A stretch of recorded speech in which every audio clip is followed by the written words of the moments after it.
Hello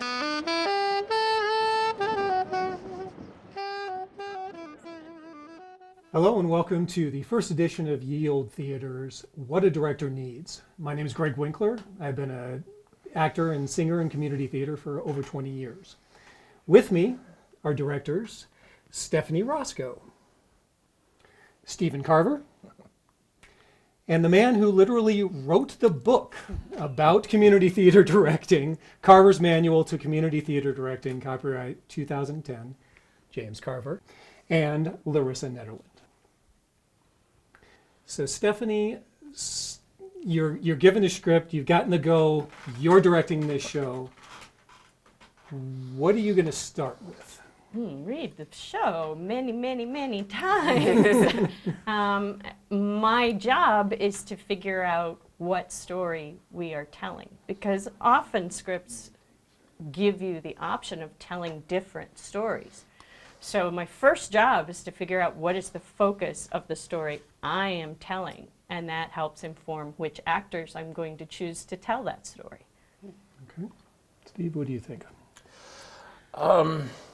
Well, after reading the script many times, I think what I really focus on at that point is the characters that I'm looking to cast. I mean, to get ready for the audition, you really need. I want a sense of who the character really is as a person. How much of the show depends on that character. It's a lead, supporting role, things like that. Want to know. Sort of the overall feeling of what I'm looking for the character, so that when I go into the audition, I'm comparing what I'm aiming for with the character and trying to find the closest actor that comes close to that. Yeah, I think that's kind of the way I would put it too. I like to see what qualities are necessary to play the part, and then in an audition look for those qualities that are in the actor.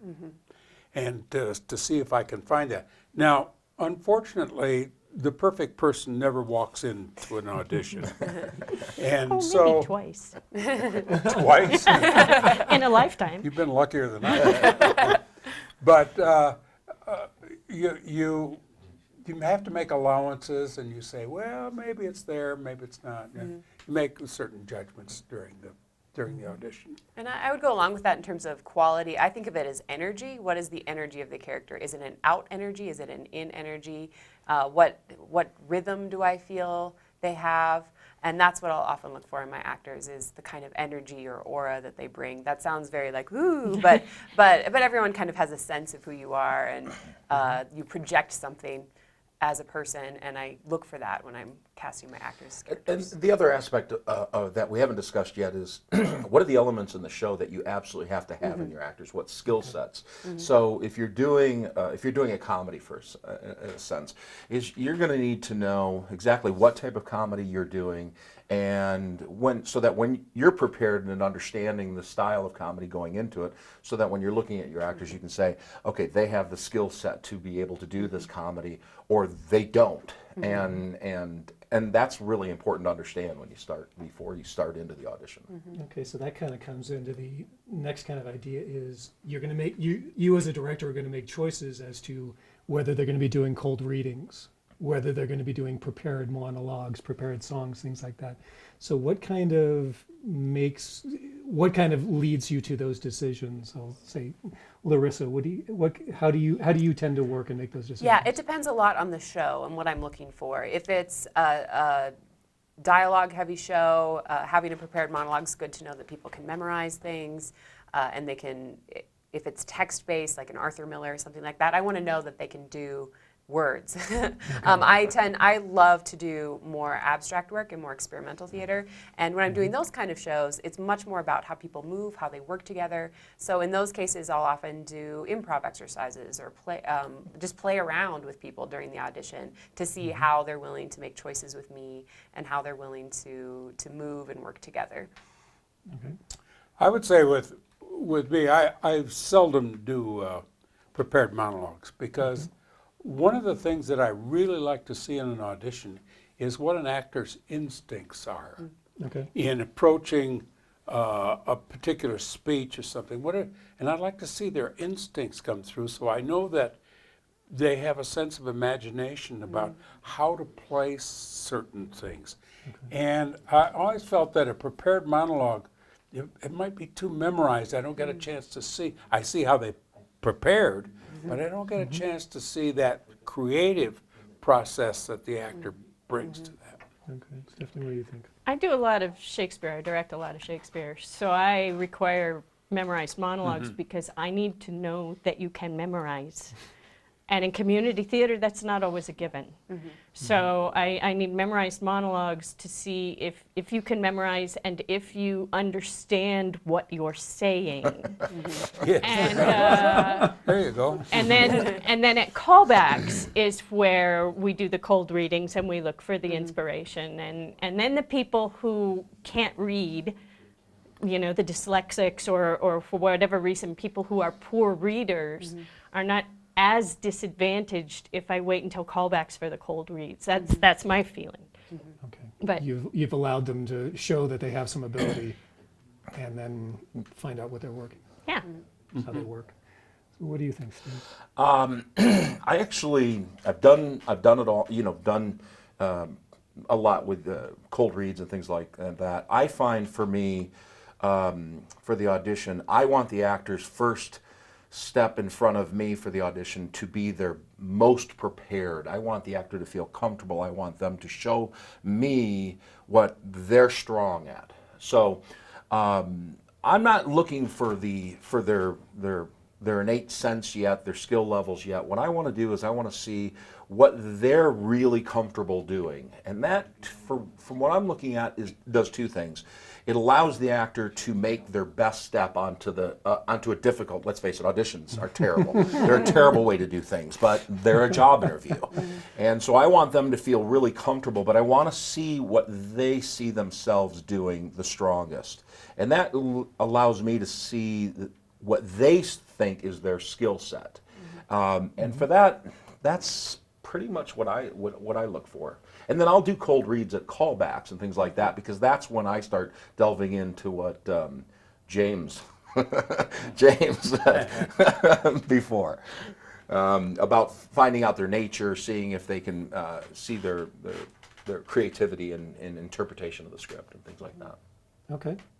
An actor is reading the audition notice. And that audition notice is going to tell them certain things. So what are your suggestions for the actor as they're reading the audition notice to pay attention to? There are going to be a few things in that notice that they really should pay attention to. What are some of those things? Age. Age? Yes, they need to know whether they're age appropriate.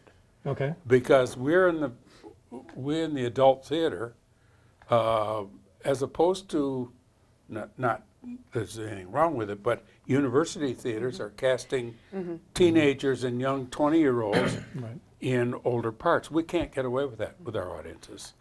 And so an actor reading a notice needs to see whether there is a part for them in there. Right. I had auditions the other day, and there is no indication of the age range, but you ought to know that this couple has children in college. So if you're a teenager, you're probably not the right age to audition.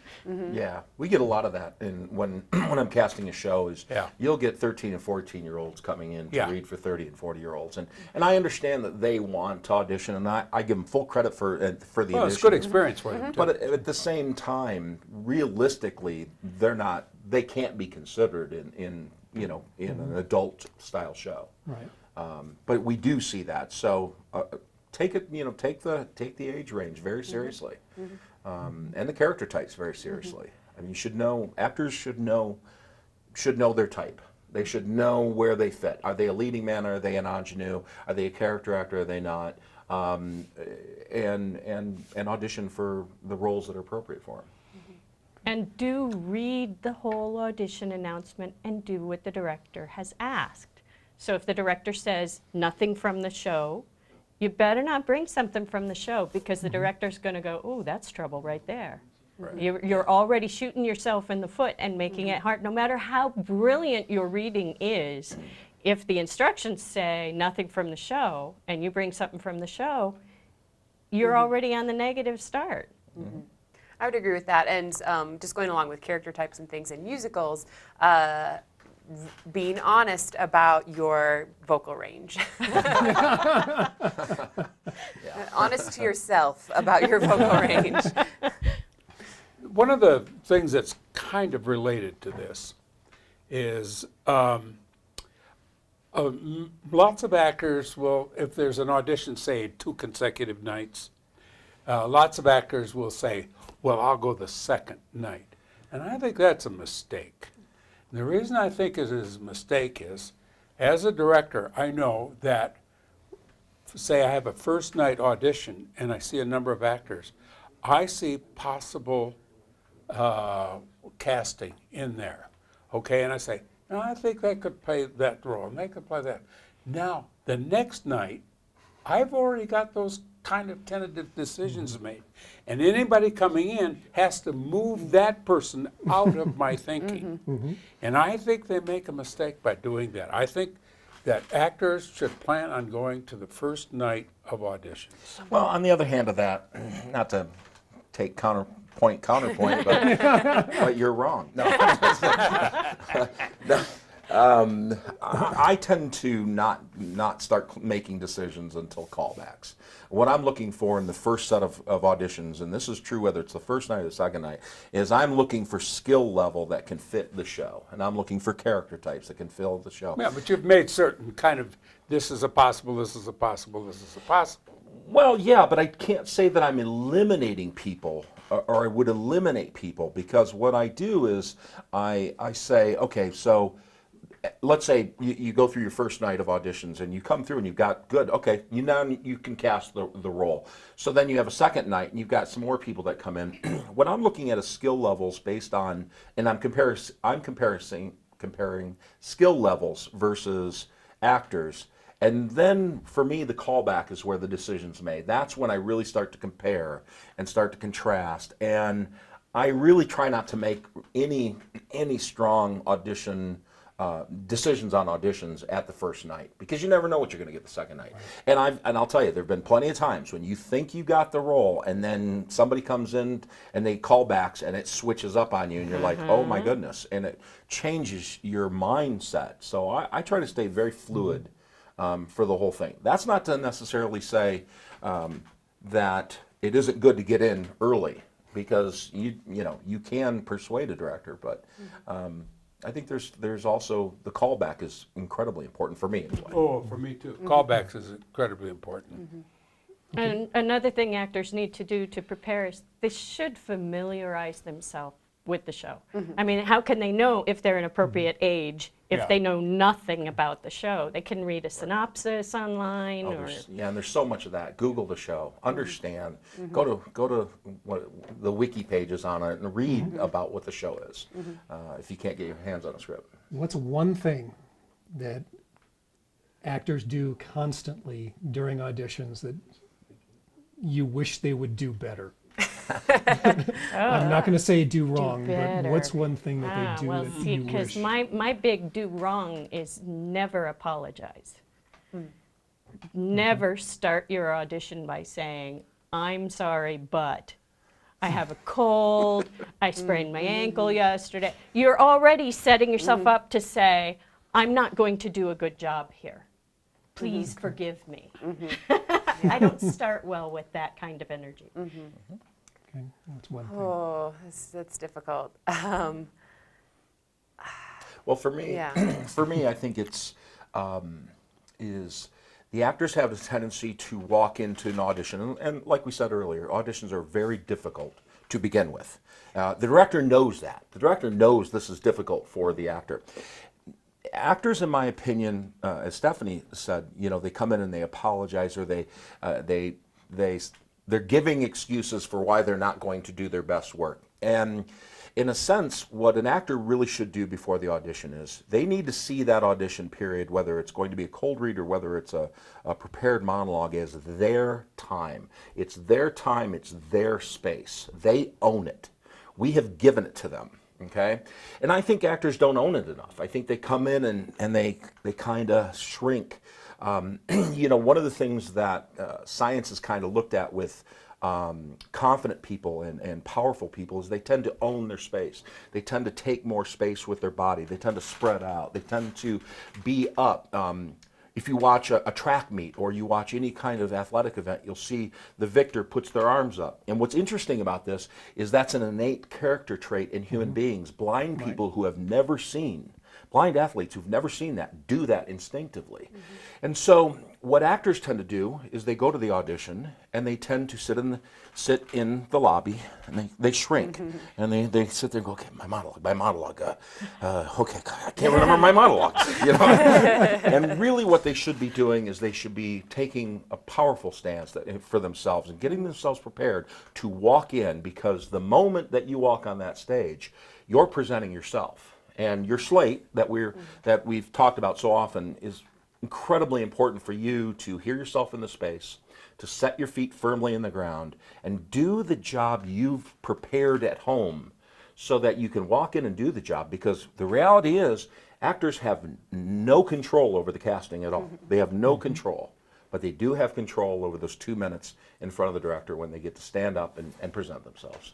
Right. Along that same line, I was at a conference once when Dustin Hoffman was actually still quite a young actor, but he was working a lot, but he was young. And one of the students said to him, "Mr. Hoffman, are you nervous before a before an audition? And how do you deal with that nervousness?" And I thought, I loved his answer. He said, "You know, auditioning is like going to the boxing gym and sparring." He said, "You need to think about this. Your audition is the one moment you get to act. It's the one moment you get to do your craft. And you ought to be pleased that you have that moment, that one moment to act, which is what you're after." So he said, I always say, well, I'm not going to get the role, but I get to act. and for that moment, he acts and he does his craft. And he said, consequently, there is no nervousness in it at all because I'm getting to do my craft. Yeah. I love that comment. Yeah, and one thing, actors, to go along with what you're saying, they should see the audition as a chance to work, Yeah. chance to work out, chance Yeah. to practice what they do. Sure. Auditions, you should be practicing auditions at home because you need to be good at auditions. You need to be confident. You need to go in and present yourself at that. And you know, one of the things that actors tend to do is they tend to worry, and therefore they're not doing their craft. And by taking what Jim was saying and using it that way, you take yourself out of you put yourself into the work as opposed to externalizing. And once you start thinking right in the middle of your monologue, how am I doing? This is all that. You're starting to separate yourself from your audition, Yeah. and it's all starting to crumble inside. And you know, the one thing that actors should always know when they walk in is the director wants you to be the role. We want you to succeed, right? Oh, yeah. That's absolutely right. I mean, we want everyone to succeed. And actors should also realize that if you come in and you don't do the work that you thought you were going to do, chances are you haven't practiced enough, you're not prepared enough to be where you thought you were. And if your audition doesn't go the way that it goes, it's just that maybe the experience level isn't there. Maybe you haven't prepped enough. And all that means is back to rehearsal, back to rehearsing your audition. So what are you looking for out of your actors during that audition? When they have their 2 minutes, what are some of the key things that you're looking for in your actors? I think similarly to what Steve said earlier, looking for skill level, just seeing who can make choices, make interesting choices, bold choices, Exactly. creative choices, whether that's a monologue or a cold reading. Can they do something interesting? Can they engage me? If it is a cold read, if they're working in a scene, can they react to the other person? Can they listen? That's huge for me, is can they listen to the other person and not just pretend to listen? So those are the things I'm looking for initially, is just straight off, can you engage me? Are you interesting? And then that will earn you a callback, and then that's where the next step comes in. Well, and sometimes I I like to give an actor some direction during the audition. For instance, somebody might start to read a thing and it's off key. It's not right. What they're saying is because they don't understand. And so I say, look, try it this way. How about it needs more force behind it. It needs a little anger behind it. Let me hear some anger. And if I can see that they're directable, that they can turn around and do something differently than they had started to do, then that's a plus. So I think that's So piggybacking on that, I would say, when I look at actors, I look for, can I work with you, Yes. and will you work with me? You know, are you someone that can understand my speech? I mean, sometimes you get people that, you know, one person talks and theoretically the other person listens, and yet there's a chasm between them, you know? And so is this person going to understand my direction? Yeah, and I think what I'm ultimately looking for is, that goes back to my point of understanding what the characters are, and what I'm looking for is I've identified the characteristics of the characters in the play that I'm looking for, and what I'm looking for ultimately from the actor is A, skill level, absolutely, and B, directability and the ability to listen is huge. But I'm also looking for a quality that is totally intangible, that the actor cannot be anything other than himself. Going back to Dustin Hoffman and Tootsie, you know, where he says, I can be a tomato, I can be tall, you know. And actors think they can play anything, and realistically, you know, your personality is your personality. It's God-given. There's nobody else like you on the face of the world. And don't change. That's not what I want. I don't want you to act, because acting is external. It's fake. I want to see who you are. And then what I try to do is line up skill level, characteristics that are closest related to the characters, and then bring them to callbacks and start throwing direction and start throwing thoughts and seeing how they react to that. okay. How does a callback differ in your mind from the original audition? What are you looking for that's different? For me, callback is when I start to work with the actors. I don't give direction usually during their audition. I want the actors to present what they want. For me, that's where I start to work, and that's where I really start to see if they're listening, if they can hear what I'm saying. And sometimes I'll give them direction that's maybe different from the way we'll eventually play it, but I want to see if they can hear what I'm saying and make a change. And if they can, then you're like, okay, good, we're off on the right road. And yes, they're hearing me. And I think you said it perfectly. You know, when they're reading scenes with other actors, can they listen? Can they react? Are they pliable, you know, malleable at that point? Well, and another thing I look for in callbacks is chemistry. If I have monologue auditions, it means I'm only seeing one actor at a time. So now I have ideas for pairs, for relationships in my story, and is this pair going to work? I put two people on stage that are perfect in my mind, and it's like watching two walls talk, you know, it's like there's zero chemistry. That won't work. Right. Or putting a family together. Yes. You want to have people that generally look somewhat alike and things Yes, like that. right. So, and that's one of the things that's not under the control of the actor, pretty much. Yeah. Okay, so okay, callbacks are done. You've got your combinations, you've seen what you've had. How are you going to cast this show? What are the things that the actors did that are going to make a difference in how you decide how to cast a show? Well, I think it really comes down to fit. And so some things the actors can do, they can't necessarily do something to make themselves a fit always. In the case of families, or in the case of age, or in the case of a lot of things, we have this cultural binding that limits us. So actors can't always become a fit. But that's part of what we're looking for, is fit in the roles, but also fit in the worlds that we're creating. Stephanie at the very beginning talked about what is the story she is telling. So as directors, what is the story we're telling? What is the world we're building? And does your energy fit into that? Does your acting style fit into that? Does how you relate to other people fit into that specific world? I might see a dynamite actor, but they don't fit the world that we're creating. They're not going to get cast. In community theater, I know that can be very frustrating for actors. Sometimes the very best actor to audition doesn't get cast because there's so much, their skill set is so much higher than everyone else that you have available to cast that they're not going to fit into your ensemble. They're going to stand out. So you end up casting what might be perceived as a weaker actor to get a more even story that the audience can climb into and be a part of. And that one actor will actually pull the audience out of the story because they'll go, wow, that actor's really good. And now they've stopped being in the world of your story. Well, and as you're making your decisions about which actors are going to play which role and so forth, you're obviously making some comparisons. You're comparing actor A and actor B for this role. And so neither of them is perfect.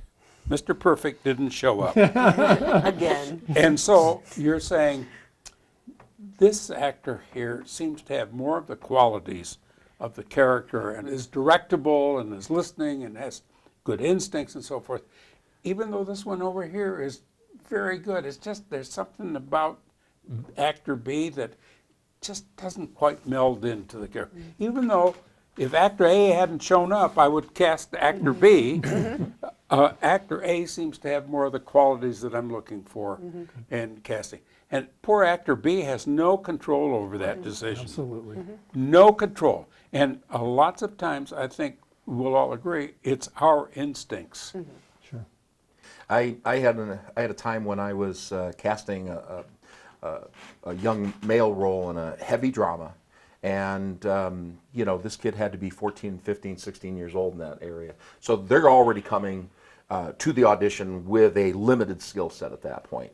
And we got through and we narrowed it down, and really there was one, we were sort of wondering, so at callbacks we brought back a professional kid from downtown Denver, brought him up. And when I put the professional kid against the amateur kid that was there was a quality about the amateur kid that the professional was very slick, very good, excellent performance, but he's a little bit too professional.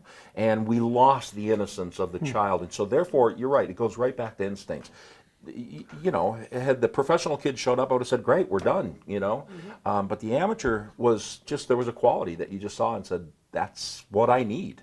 And so at callbacks, you're giving a lot of direction to see if he can hear you and interact with you.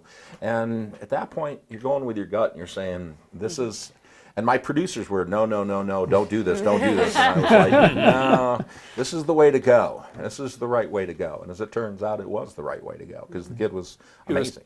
He was terrific. Yeah, it was amazing. And you know, the other thing that in that same show is Rabbit Hole, we had a number of strong leading actresses come and read for the role. And when I read the show, I saw one particular actress who had read for me numerous shows for years before and stopped coming to my auditions because I stopped casting. I didn't cast her. I said, bring her to callbacks and wouldn't cast her. It's just because of all those intangibles. You know, I mean, she got really close in Brighton Beach Memoirs, but my only role for the father was a 70-year-old man, and she's 35. It's not going to work. So I called her and I said, come and read for Rabbit Hole. And she goes, why, you never cast me? And I mean, the actor's making the choice there. And I'm like, no, really, you need to come and read for me. And so she read. And what was really interesting is exactly what I saw in her in my head came through when I saw the other actresses, because there was this complexity there that the other actresses didn't have, and that's just life experience. That doesn't mean that they weren't acting well. It just means this woman had a particular life experience that brought about complexity. So there's a lot of times that you do go with your instinct and you say, this is the way it should go, because this is the way that I see the show. And Stephanie might see it differently, James might see it, you might see it differently, but this is my world that I'm creating. And therefore the actors have literally no say in what's going to happen. I think that's the frustrating upshot here. You said, what can an actor do? Nothing. I mean, what an actor can do is show the director as honestly as they can what their skill level is and what they have to offer the show. Yeah. But when it comes to casting, It comes down to what does the director see as their story. And like Steve said, he had a 75-year-old man playing the father. So it doesn't matter how brilliant their 35-year-old woman is, you cannot make that casting choice. And the counterbalance to that is if you go in and you give the best darn performance of your audition that you can give, and you don't get the role, you don't want that role with that director because they don't see you in that role. And I don't want to be in a role where the director is like, well, we'll just go with Carver then, you know, you know, because I'm gonna stink and you're gonna look terrible. You know what I mean? It's one of those. I know when I don't have the character that I'm looking for, I'm not gonna just fit an actor into a round actor into a square peg. I'm going to keep beating the bushes because I don't want to set the actor up for failure. And that's something that actors don't really realize directors are doing. They don't want to put an actor out there for a role they're absolutely not right in just because they're the only ones there.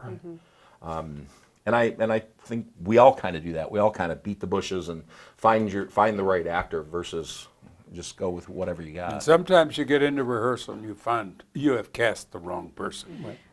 Yeah. And it is very difficult, very difficult situation. So that brings up another thing. And Steve, you talked about the fact that it is a job interview. Yes. Your audition is a job interview. But the actor is also auditioning the director. And I want to talk very briefly about what your kind of feelings are about setting up a safe environment is an important part, and and an actor protecting himself is an important part of the audition process. So I want to talk very briefly about what are kind of some of the red flags that you feel like an actor should be looking at to protect themselves and to make sure that they are safe. And so what are some of the things you've seen in auditions? And Well, I think you can start off by looking at how prepared the director is for your callbacks. You know, how much thought have they put into this? You know, I would listen at callbacks or at the audition to what kind of direction I'm getting from the director. You know, if you're getting direction like, that was great, I liked how you said that line this way, and they give you a line reading, or they use terms like, okay, do it again only with more energy. To an actor, more energy is a nebulous thing that, you know, what does that mean? You know, I don't know what that means. And so I can't play that for you. And so you really, as an actor, for me, I'm looking to see how the director's communicating with me. Because to speak actor is you're talking about a thing that is, you can't really say, you can't put it into words what it is. I remember I was in college, I was with a director, and he was like, okay, so what I'm looking for is something like, and I'm like, you mean sort of like, and he said, yeah, but a little bit more, you know, like, okay, I know what you mean. You know, what the hell just happened? And when I got done, he's like, that's it. You know? But I mean, there's that thing that you really you want to know you're in good hands when you're working with it, because let's face it, you're putting yourself out there, you're opening. He's not out, she's not out on that stage. It's your rear end out there. And I think, you know, to piggyback on that, it's a communication. So if the director gives you direction and you think you did what they asked for, and they obviously don't think you did what they asked for, maybe this show isn't going to be a good fit for you. Well, and that's a good point. Good fit for you. You know, you want to be in a good fitting show. You don't want to be behind the eight ball, and you don't want to be in a show where you're not going to be taken care of by the director or the theater itself that you're working for. One thing that I've noticed when I've been auditioning as an actor is I watch the director and what he does while other people are auditioning. If he never looks up and is writing notes the whole time, the actor has just wasted his audition because the director is not even looking up. And if that's the kind of communication that the director is going to give the actor, I don't want to work with that director. Right. Okay. Yeah. And I think this is it depends on each person and each actor and what they're comfortable with.